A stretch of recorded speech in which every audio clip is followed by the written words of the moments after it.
Hello guys, muli andito ko sa lungga ko. Ito po ang aking pagkain ngayon. Iba talaga pag may kanan ka, sarili. Wala kang perwisyuhin. Ito pagkain ko ngayon. Sausawan, lumpia, at saka ito, dalawang itlog. Yan, kukunin ko na po.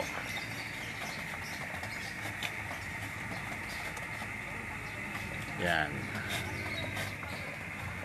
dalawang itlog, lumpia, dalawa din, kasawsawan. At saka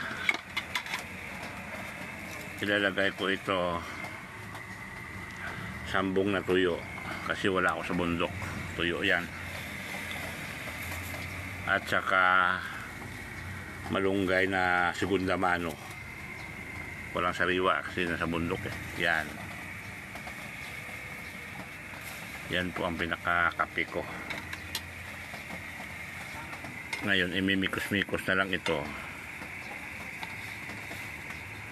Yan, maya kain ako.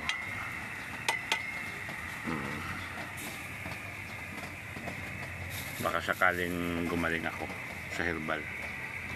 Malunggay, sambong. Ito may stock pa ko, malunggay, sambong. Itlog, dalawa.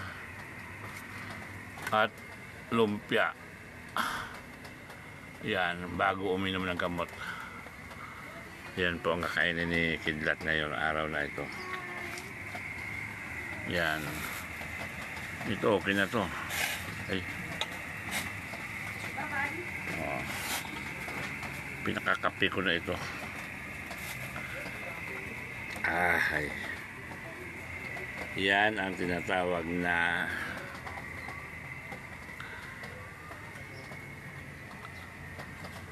agwanta anak. Okay. Patayin ko na po. Yan, agwanta anak. Kasi isang araw sa bundok na ako ulit. Magsusulo flight ako doon. Okay guys. O, kapayat ko na oh. Oh. Yan. Itong binili kong pinya.